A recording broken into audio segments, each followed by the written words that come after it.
Yuk, dah. Oke. Oh, BTW kalau nanti mati di tengah jalan, masuk lagi ya. Biasa ini udah ada jatahnya 40 menit ya, udah hilang. Oke, oke, baiklah. Halo, selamat pagi semua ya. Mungkin 2019 jarang ketemu sama saya ya. Nama saya Sulaiman Santoso, saya pengajar di Maranatha juga. Hari ini kita mau belajar atau kita mau kenalan gitu dengan yang namanya VR dan AR gitu ya. Saya rasa teman-teman udah tahu sih sebenarnya apa sih AR, apa itu VR ya. Tapi kalau saya suruh dikasih definisi singkat begitu ya, mungkin saya akan bilang bahwa VR itu adalah sebuah simulated experience, jadi sebuah pengalaman yang simulasi begitu, simulasi yang menempatkan kita sebagai user ke dalam dunia digital. Sedangkan kalau yang namanya AR atau augmented reality, kan augmented kan artinya penambahan daripada realitas begitu ya. Berarti kita itu menempatkan benda digital, benda maya ke dalam dunia nyata. Contohnya. Jadi perbedaan antara VR dan AR mungkin di situ gitu ya. Gampangnya, saya rasa kalian juga tahu gitu ya. Tapi sekarang kalau kita mau ngomong soal VR device begitu ya, VR device itu sebenarnya teman-teman di sini mungkin ada yang punya VR device atau mungkin ada yang belum pernah pakai. Ada yang pernah pakai belum VR device ini? Kalau sudah pernah pakai itu kan biasanya bentuknya kacamata ya, kacamata yang biasanya terdiri dari dua kaca terpisah ya, karena kiri dan kanan begitu ya. Atau bisa juga cuma lensa doang karena kita pakai HP begitu ya, layarnya pakai HP kita, tapi dibagi jadi dua. Kenapa sih biasanya VR device itu punya dua lensa seperti ini?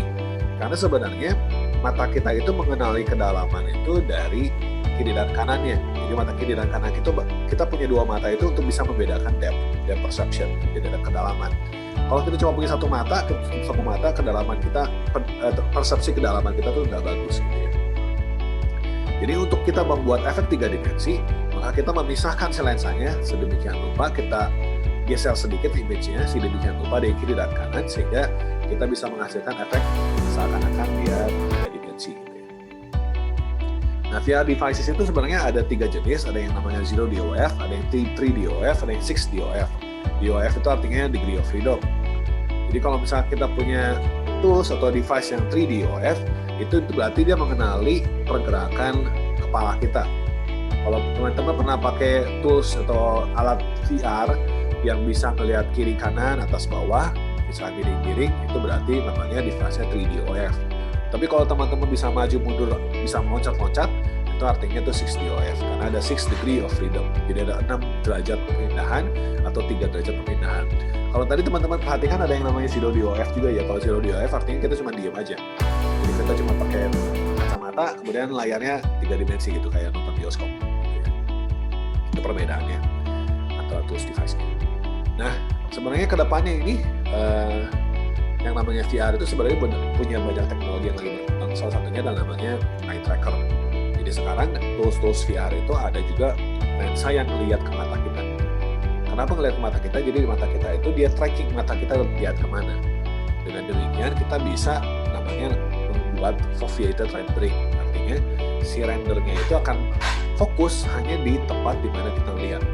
Sisanya dia akan di blur supaya si kinerja daripada scene-nya itu bagus gitu. Jadi supaya kita nggak rendernya banyak-banyak, cukup yang render yang bagusnya aja. Jadi ini teknologi yang lagi berkembang, foveated rendering. Kalau misalnya teman-teman pengen ngambil atau pengen pelajari lebih lanjut, bisa macam-macam gitu. Kalau kita menggunakan eye tracker itu bisa macam-macam. Kita bisa bikin macam-macam. VR juga punya banyak device lain. Kayak misalkan di sini saya tunjukin ada 2 macam, ada CAT VR sama ada Omnics, Virtuix Omnics. Jadi sekarang kita bisa beli alat untuk kita bisa berjalan-jalan. Jadi kita punya 6 degree of freedom gitu ya di dalam dunia maya gitu. Jadi kita bisa jalan di treadmill, sejenis treadmill gitu, kemudian kita jadi kayak seakan-akan masuk ke dalam dunia VR.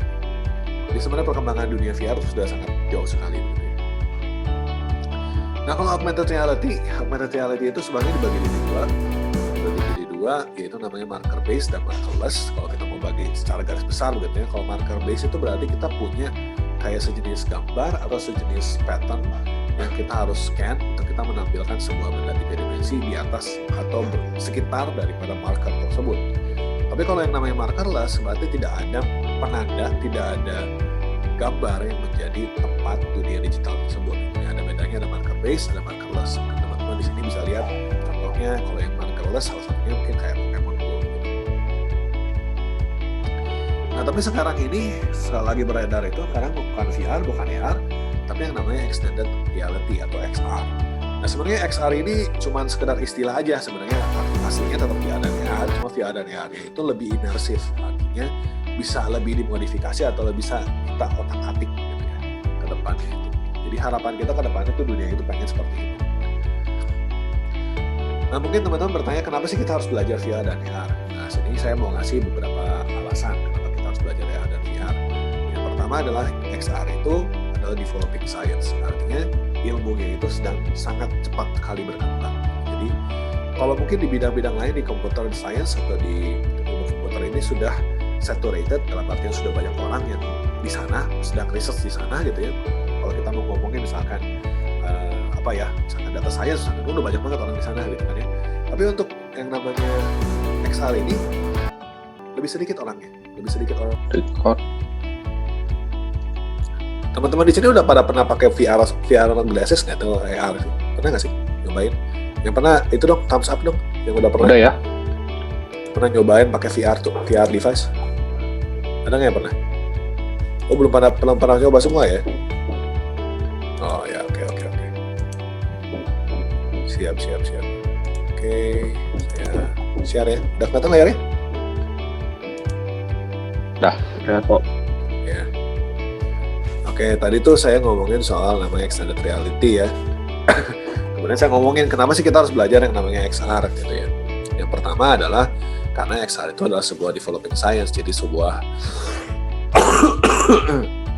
ilmu yang lagi sangat berkembang sekali saat ini. Mungkin bidang-bidang lain di computer science itu sedang berkembang juga, tapi mungkin orangnya udah banyak banget. Contohnya machine learning atau data science. Kalau sekarang kita lihat di Indonesia gitu ya, berapa banyak sih yang ya fokusnya ke data science atau machine learning gitu. Itu udah saturated banget marketnya gitu. Kalau di sini science-nya ini masih sedikit orang yang mengembangkan dalam artian dan juga masih belum mature teknologinya, sehingga masih banyak sekali kemungkinan untuk kita mengembangkannya.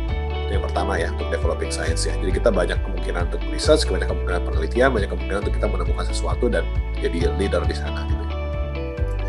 Yang kedua, untuk marketnya juga belum ada kayak satu perusahaan yang benar-benar mendominasi secara global untuk market di AR ataupun VR gitu ya. Jadi itu artinya juga bagi kita berarti ada banyak potensi untuk kita bisa bikin market kita sendiri. Banyak potensi untuk kita buat industri kita sendiri. Dan yang ketiga, kenapa kita pilih XR? Kenapa kita belajar XR? Karena rame loh, menyenangkan banget gitu ya. Oke, tapi kan kalau saya ngomong itu kan berarti kan kayak salesman gitu ya. Kalau salesman yang ngomong ya pasti bagus gitu. Jadi kalau begitu mendingan saya tunjukin aja beberapa fakta-fakta ke depan gitu ya, dan membiarkan mungkin teman-teman bisa pilih sendiri lah, misalnya bisa lihat sendiri apakah benar nggak sih si XR ini sebuah ilmu yang lagi berkembang atau enggak gitu ya. Satu ya, kalau berapa tahun yang lalu Steam itu nggak punya namanya satu tab khusus buat VR games. Tapi kalau teman-teman sekarang ke steampower.com gitu ya, lihat games, cari games, kita punya satu section khusus buat VR games. Jadi udah banyak banget VR games saat ini yang berkembang. Kalau teman-teman belum pernah main ya nggak apa-apa gitu ya, tapi mungkin bisa cobain gitu ya.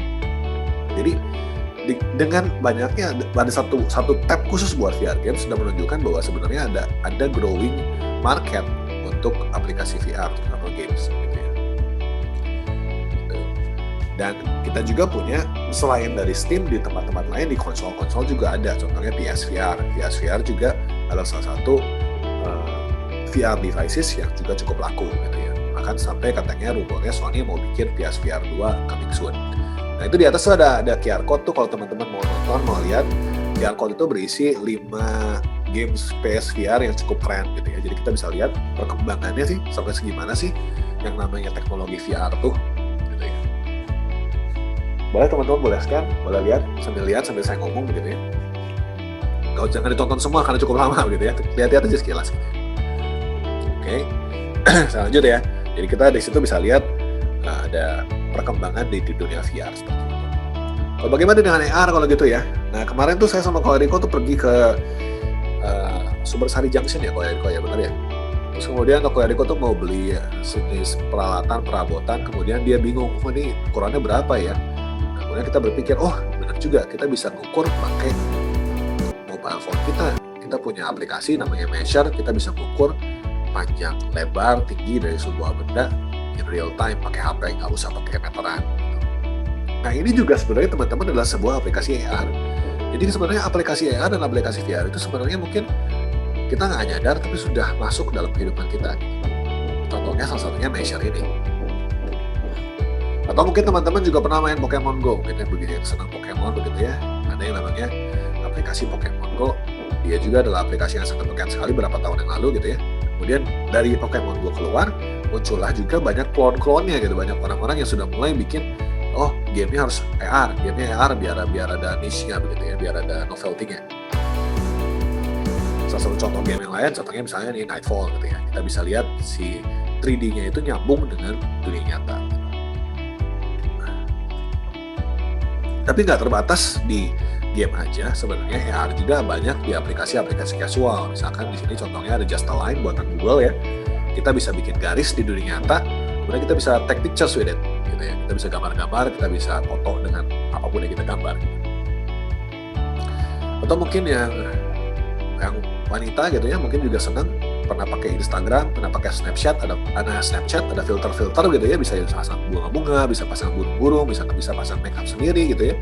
Nah itu juga sebenarnya adalah penggunaan aplikasi AR, augmented reality juga sebenarnya. Nah di sini saya pakai aplikasi yang lain, YouCam Beauty ya gitu ya. Maksudnya kita bisa ngurusin mukanya gitu kan, bisa kita kasih kacamata, kita bisa kasih topi, itu kan sebenarnya juga sebuah aplikasi augmented reality. Atau kita kalau misalnya anak IT kan kadang-kadang suka dipanggil suruh benerin komputer gitu ya. Kalau sekarang di pandemi kan nggak mungkin kita datang. Kadang-kadang kita benerinnya lewat HP dan itu kan frustrating gitu ya, dibeliin gitu. Nah kita bisa pakai aplikasi namanya Fovelia Chuck.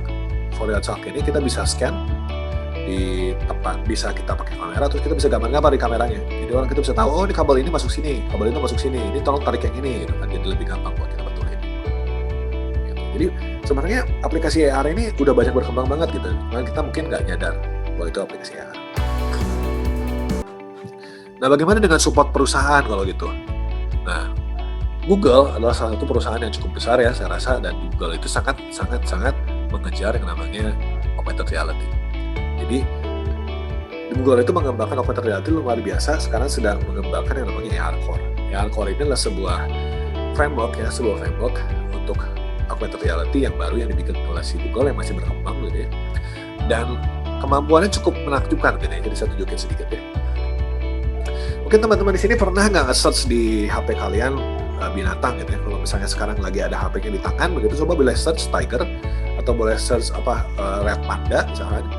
Boleh search. Nanti kalau bisa kita search-nya pakai Chrome, pakai mobile browser Chrome, kita bisa ada pilihan option untuk view in 3D, kemudian ada view in space. Nah, kalau teman-teman punya view in 3D, berarti teman-teman punya HP yang bisa render 3D, dan kalau kita bisa view in space berarti HP kalian sudah bisa menggunakan AR Core. Jadi AR Core ini nggak semua device bisa, tapi hanya device yang enable AR Core saja gitu ya. Jadi kalau bisa view in space, kita bisa tampilkan si binatangnya itu di dalam dunia nyata, di dalam kamar kita, di dalam ruangan kita gitu ya, dengan ukuran aslinya bisa, dari di resize juga bisa. Nah ini nunjukin kemampuan daripada AR Core untuk masukin si benda 3 dimensi ke dalam dunia kita. Boleh dicoba ya teman-teman ya. Boleh search aja binatangnya apa, kemudian bisa view in space kalau misalnya HP-nya support. Nah AR Core juga sekarang mengembangkan berkembang lagi. Jadi sekarang AR Core ini punya yang namanya Depth API. Apa itu Depth API? Jadi Depth API itu kemampuan dari AR Core itu untuk bisa mengenali kedalaman dari sebuah scene. Jadi kalau teman-teman lihat di gambar paling kiri, kita bisa nge-scan sebuah ruangan dan bisa ketahuan, itu kan ada warnanya beda-beda ya. Dari warna yang beda-beda itu, si AR Core itu bisa mengetahui yang mana yang lebih dekat, mana yang lebih jauh. Jadi yang warnanya lebih tua tuh, dia adalah yang lebih dekat. Dengan punya kemampuan seperti itu, maka kita bisa lihat di gambar kedua, kita bisa melakukan interaksi antara benda digital kita sama dunia nyata. Di sini kan kita bisa lihat si benda-bendanya itu bisa mantul, karena kita tahu kedalaman yang kita tahu ada benda di situ. Jadi kalau misalkan ada benda 3 dimensi kita nembak sana, dia mantul. Atau bisa juga kita kayak nutupin. Kalau sebelah di gambar ketiga ya kita bisa lihat si gambar 3D-nya. si benda 3 dimensinya itu bisa ketutupan sama tangganya. Itu tangganya tangga asli. Benda 3 dimensinya 3 dimensi biasa. Jadi kita bisa lihat dengan namanya itu kita bisa lakukan yang namanya occlusion effect. Jadi kita bisa tutupin si benda 3 dimensinya, hasilnya benda 3 dimensinya seakan-akan ada di tempat gitu. Jadi lebih real gitu ya. Dan stay di sana gitu. Kalau kita lihat si panah di gambar keempat, si panahnya itu stay walaupun kameranya gerak. Benar ya? Nah, jadi kemampuan hardcore tuh sampai situ gitu. Nah, kita bisa kembangin, kita bisa bayangin lah kalau dengan hardcore seperti itu, kalau sudah mainstream, kalau sudah jadi semua HP bisa gitu ya, bisa aplikasi jenis apa lagi yang bisa kita bayangkan? Aplikasi seperti apa yang bisa kita bayangkan terjadi? Oke, mungkin itu Apple, itu Google. Kalau gitu perusahaan lain gimana? Contohnya Apple. Kita tahu tahun kemarin kan kita rilis Apple, tahun ini ya, rilis iPhone 12 ya, iPhone 12 dirilis tahun ini. Dan teman-teman juga sudah kenal dong semua yang terjadi di iPhone 12 kan, semua kontroversinya tentang charger dan segala macamnya ya. Nah, tapi mungkin yang tidak teman-teman sadari adalah iPhone 12 ini punya kemajuan yang nggak dimiliki oleh iPhone yang lain, mobile phone yang lain saat ini. Jadi iPhone 12 ini ternyata di dalamnya punya sebuah sensor LiDAR. LiDAR itu ada singkatan dari Light Detection and Ranging. Jadi artinya sensor itu bisa mengenali kedalaman juga. Jadi berbeda kalau tadi kan AR-Core buatan Google ya, kalau LiDAR ini adalah sensor yang untuk dibikin oleh iPhone. Jadi di iPhone itu menggunakan LiDAR, dia bisa mengetahui kedalaman, kita bisa memetakan ruangan jadi sebuah benda-benda 3 dimensi. Contohnya nih ruangan yang sebelah kanan ini, saya akan play video ini. Kita bisa lihat, dia bisa mendeteksi ruangannya dengan jauh lebih baik dibanding yang kemarin tadi si AR-Core tadi karena punya hardware-nya.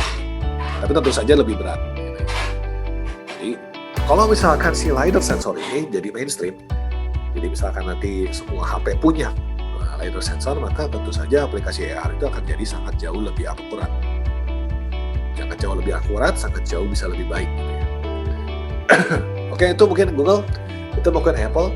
Ada nggak perusahaan lain? Perusahaan-perusahaan lain juga sebenarnya berlomba-lomba. Contohnya perusahaan, ini ada perusahaan dari Jawa ya, Oppo kan ya? Enggak. Oppo ini salah satu dari perusahaan yang juga mengembangkan tahun ini dia kerilis yang namanya AR glasses. Jadi dia mengeluarkan yang namanya kacamata AR yang bisa kita pakai, yang bisa dia jual. Tahun ini udah keluar. Kalau teman-teman pengen lihat presentasinya, bisa lihat di QR code ini, bisa di-scan, kemudian lihat di dalam Oppo Innovation Day kemarin 2020, Oppo merilis yang namanya AR glasses, dan AR glasses ini bisa menampilkan benda atau kotak-kotak 3 dimensi, benda 3 dimensi di kacamata kita langsung. Gitu ya. Jadi kalau kita lihat perusahaan-perusahaan berlomba-lomba untuk mengejar VR dan AR. Kenapa? Kalau saya bilangnya adalah karena VR dan AR ini sebenarnya ada market yang untapped, market yang belum didominasi siapapun. Jadi market yang bisa jadi free for all. Gitu. Kalau kita bisa ngembangin aplikasi yang baik, kalau kita bisa ngembangin teknologi yang baik di VR dan AR, kita bisa jadi leader di sana. Gitu. Karena masih belum ada yang global di sini. Kita juga tahu ada banyak lagi support untuk VR dan AR, contohnya Oculus untuk VR ya, kita punya Oculus Quest, Oculus Rift, itu device-device yang bisa kita pakai dan punya bagus gitu ya. Kita punya Microsoft HoloLens untuk sejenis AR dan XR gitu ya. Kita punya HTC Vive, dan kabarnya 2023 akan rilis Apple Glass. Dan juga bukan cuma sekedar itu ya, kalau teman-teman boleh cari di internet gitu ya, VR, AR devices keluarnya banyak banget gitu. Kita bisa lihat perkembangannya itu sangat luar biasa sekali. Nah, harapan saya dengan begini, teman-teman boleh lihat dan boleh mungkin berpikir gitu, apakah teman-teman mau nggak masuk ke dalam bidang XR gitu ya. Siapa tahu mau. Gitu. Karena ini menurut saya adalah bidang yang cukup menarik dan bidang yang kedepannya mungkin bisa booming. Kalau nunggu booming duluan, ya ketinggalan zaman gitu ya. Tapi kalau misalnya kita kejar dari sekarang, ya mungkin kita bisa ikutin terus teknologinya. Oke, kalau gitu, moga-moga pitch saya sukses gitu ya. Anda mulai punya minat untuk XR. Tapi kan kita namanya programmer ya. Kalau programmer kita harus develop ya application AR atau VR kita. Kalau itu developnya gimana caranya? Pertanyaan pertama dari kalian yang ada di benak kalian itu susah atau enggak? Gitu ya. Susah atau enggak ya tergantung juga jawabannya gitu ya. Tergantung kalian minat seperti apa. Kalau kalian minat pasti nggak susah. Dan sebenarnya lebih penting mana? Susah atau worth-nya? Kalau menurut saya lebih penting worth-nya. Jadi kita kejar apa sesuatu yang worth. Saya membagi pendekatan membuat sebuah application AR ini dengan 3 macam cara. Cara pertama adalah menggunakan yang namanya game engine. Jadi teman-teman tahu ada yang namanya Unity, ada yang namanya Unreal. Itu adalah game engine yang punya support untuk bikin application AR atau application VR. Jadi kita bisa bikin application VR, kita bisa bikin application AR menggunakan game engine. Tentu saja ya mudah. Yang kedua adalah menggunakan application, contohnya kayak Spark AR atau Zappar. Application ini udah jadi misalkan Spark AR itu buatan Facebook, jadi kita bisa bikin kayak semacam Instagram filter atau misalkan Facebook filter itu pakai Spark AR. Tinggal drag drop doang. Dan yang ketiga, kalau teman-teman pengen coding, kita bisa pakai langsung codingnya ke ARKit untuk iPhone, ARCore untuk Android, atau bisa menggunakan framework kayak 3GS atau iframe. Gitu. Nah, karena di sini saya mau mengenalkannya web VR atau web XR, maka kita akan menggunakan web di sini. Kita akan menggunakan yang namanya iframe. Jadi di sini teman-teman boleh nge-scan di iframe.io atau bisa pergi ke https iframe.io atau bisa scan di QR code-nya untuk masuk ke website iframe. Kalau nanti teman-teman udah masuk di website iframe, ada example. Coba teman-teman boleh klik salah satu example-nya, boleh coba lihat seperti apa sih iframe ini. Gitu ya. Sebentar ya, sambil minum dulu ya.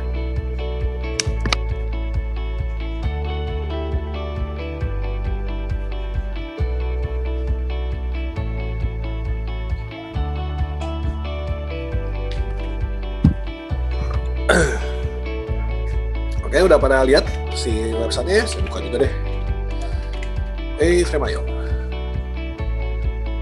Nah, teman-teman bisa lihat nih sebelah kiri ada banyak example kan ya. Ada Hello VR, ada Wonder Viewer, ada hand tracking.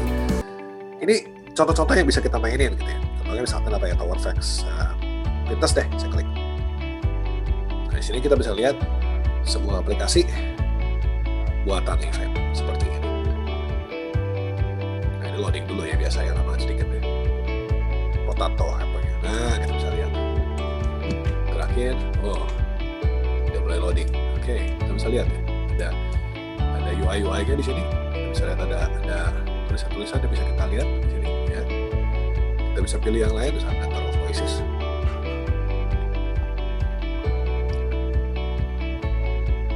Nah, seperti ini.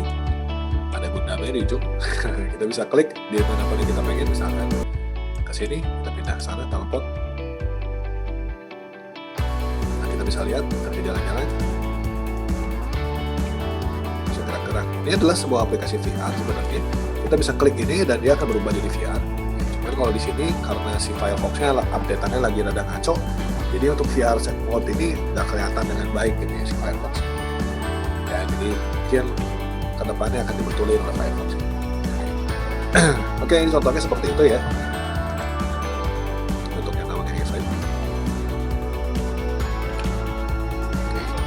Nah, kenapa kita mau memperkenalkan? Kenapa saya memperkenalkan kalian itu pakai iframe? Kenapa nggak pakai Unity? Kenapa nggak pakai Unreal? Kenapa nggak pakai Spark AR? Ya?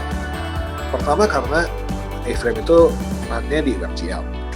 Artinya kalau kita bikin di iframe, maka semua device asal punya browser, asal punya JavaScript akan bisa jalanin aplikasi kalian. Jadi bahkan dengan misalkan Raspberry Pi, kalau Raspberry Pi-nya bisa ada dalamnya ada browser, bisa ada dalamnya JavaScript, bisa jalanin WebGL, pasti bisa jalanin iframe. Yang kedua karena itu JavaScript, jadi kalian nggak perlu belajar bahasa lain. Kalian kan sudah ngambil web programming, pasti udah bisa JavaScript dong. Kalau bisa JavaScript, berarti kalian nggak perlu belajar lagi bahasa lain. Kalau kita pakai Unity, kita harus belajar C#. Kalau kita mau pakai Unreal, kita harus belajar C++, atau pakai Visual Scripting.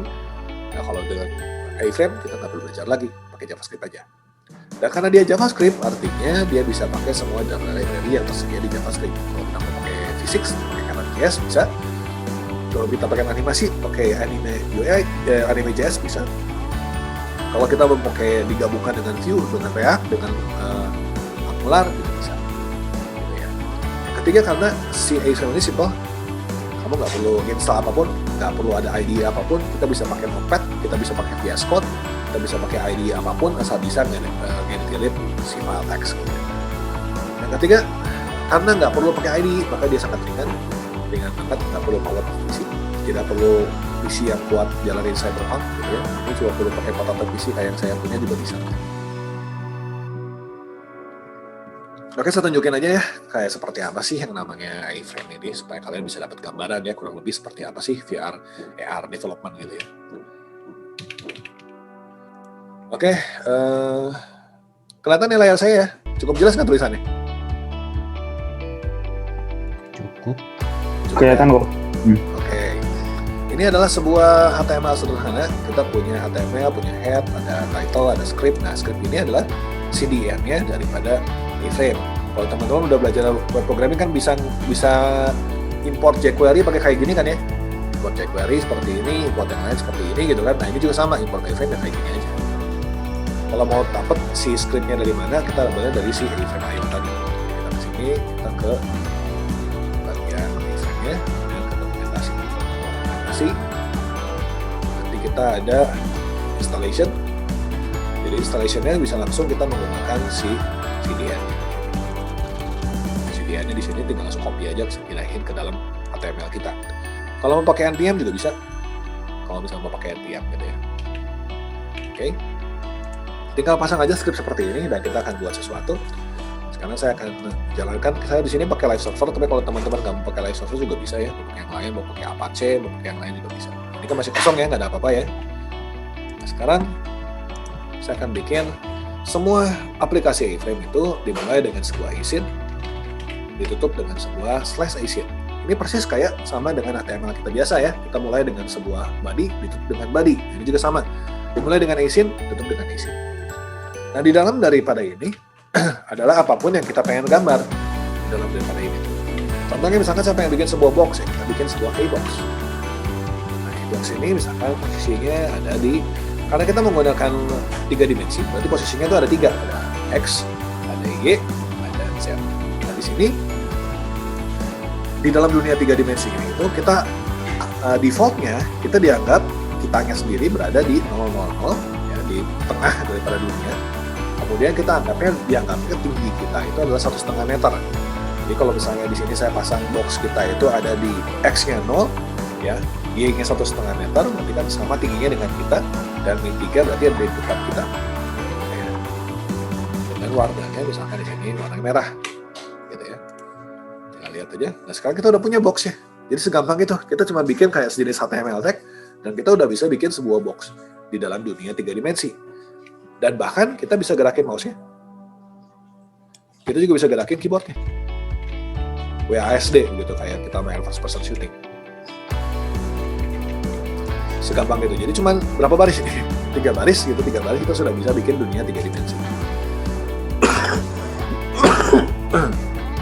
Nah, kalau teman-teman buka aplikasi iframe yang tadi, ada tombol VR di sini ya. Tombol VR ini kalau dipencet dia akan jadi bagi jadi 2 secara horizontal, kiri dan kanan. Jadi bisa langsung kita pakai kacamata 3 dimensi, kita taruh dan kita langsung jadi benda 3 dimensi atau grab 3 dimensi.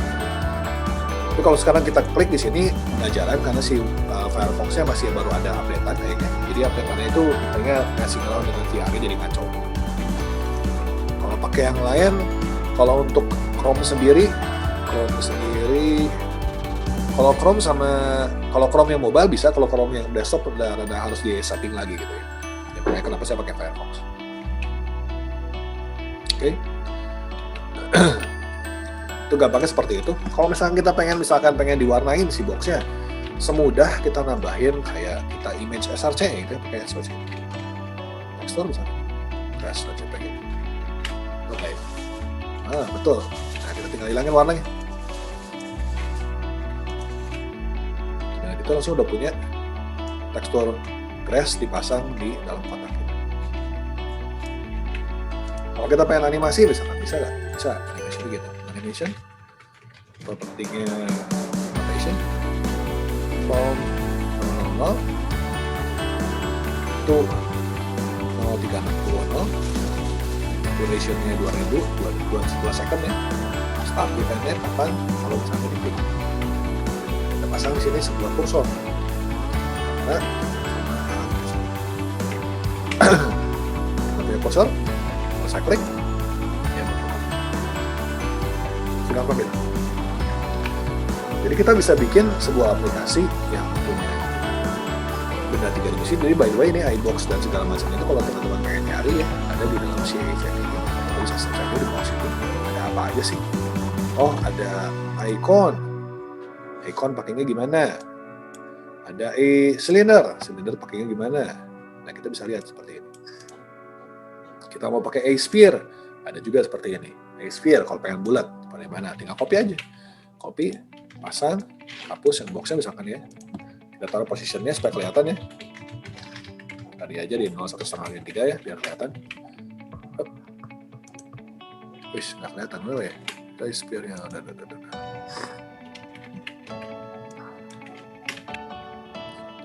Nah, kita lihat ya, ada bolanya. Gedean tadi. 1.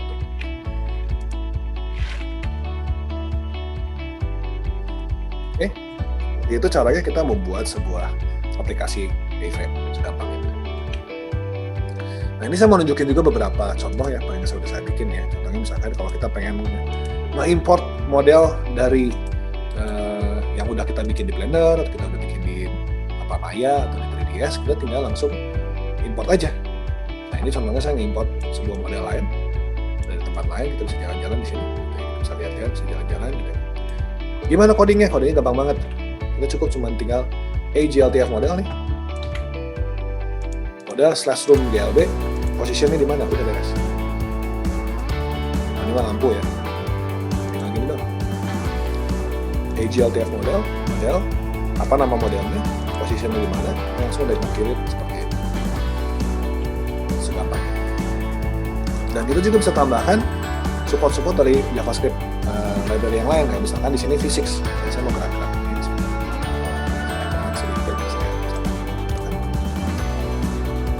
bisa lihat kita ada semacam V6 di sini. Ini si bola ini lebih berat dari ini, jadi dia nggak berat.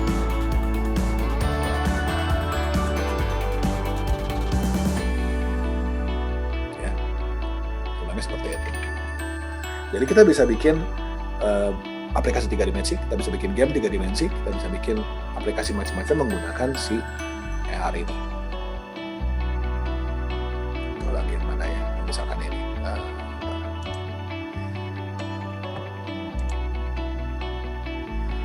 Dan bukan cuma sekedar VR, kita juga bisa pakai A-Frame ini juga untuk mengembangkan aplikasi AR. Nanti kita tunjukin ya. Yang lain dulu ya. Kita juga bisa bikin kalau kita pengen. Kalau kita pengen misalkan kita pengen bikin UI kita sendiri juga bisa. Jadi misalkan di sini saya mau tunjukin UI kita sendiri.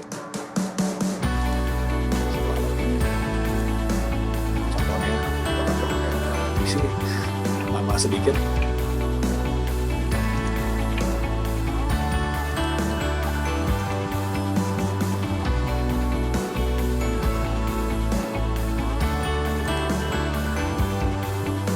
Sampai dulu kita lanjut aja dulu ya.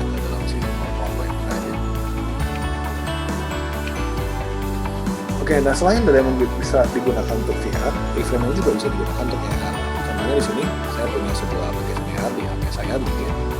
Saya nggak bisa tunjukin karena HP saya nggak dipakai gitu.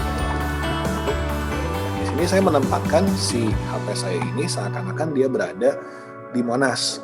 Di Monas, seakan-akan dia berada di Monas. Dan di Monas itu kalau kita ada di tengah-tengah, kita bisa melihat 3 buah patung. Di patung depan itu ada Diponegoro, ada Tamrin, ada Kartini. Di sini kita ada patung Tamrin sebelah kiri. Kalau kita lihat di tengah-tengah nanti ada patung Diponegoro. Jadi kalau kita di tengah-tengah di Monas, kita lihat di jauh ada patung Diponegoro. Kita bisa lihat seperti itu. Dan nanti di sebelah kanan kita ada patung Kartini. Jadi kita bisa menempatkan si benda 3 dimensi ini sesuai dengan koordinatnya di dunia nyata. Pakai longitude, latitude-nya. Begitu ya. Kita juga bisa bikin AR yang mengenali permukaan. Di sini contohnya saya punya sebuah kotak. Scan sedikit. Nah, saya akan cari permukaan di sini. Saya akan gerak-gerakkan HP-nya untuk cari permukaan. Nah, kemudian saya bisa klik, dia akan jalan kemanapun yang saya pilih dia klik. Dan kalau saya kursornya naikin ke atas kursi ini, kita lihat dia mengenali kursinya. Dan kalau diklik dia naik ke atas. Nah, seperti ini. Nah, ini menggunakan AR Core dengan A-Frame. Ini menggunakan ARJS dengan A-Frame.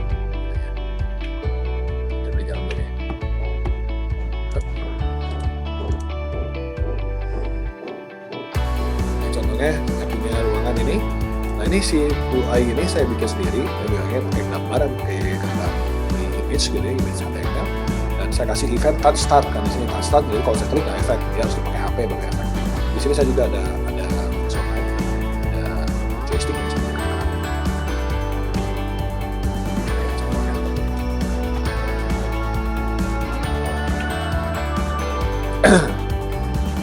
Nah, terus kayak tadi misalkan contohnya yang tadi yang si Asian Race itu AR berdasarkan tempat yang kita tunjukin ya cara codingnya seperti apa ini. Kita bisa lihat codingannya ini nggak susah. Kita tinggal bikin sebuah kamera, tambahin dengan komponen GPS kamera, kemudian kita simulate latitude longitude. Karena ini kan saya bilang tadi saya mau nempatin si kamera saya ini seakan-akan si aplikasinya itu ada di Monas. Jadi saya pasang dia latitude berapa, longitude berapa. Kemudian setiap kali kita punya sesuatu, karena teks di sini, saya akan bikin dia supaya dia punya latitude dan longitude. Segampang itu. Kita tutup satu teks ini.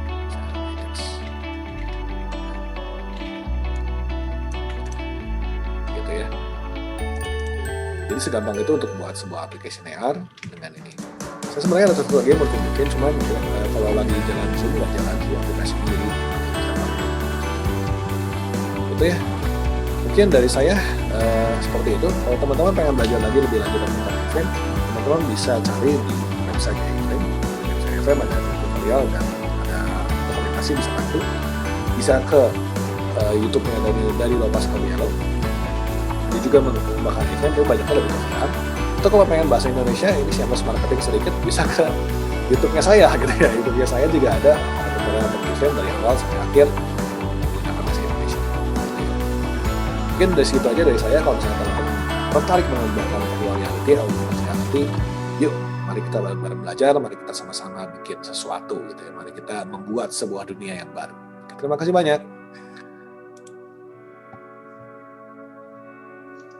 Oke, ntar kalau mati lagi biasa ya. Tadi udah ada peringatan lagi. Kalau di IT sendiri tuh ada nggak sih mata kuliah yang mengajarkan si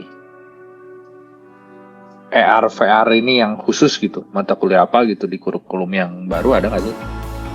Enggak sih, kalau untuk kurikulum baru nggak ada yang khusus untuk AR VR ini. Ada ya.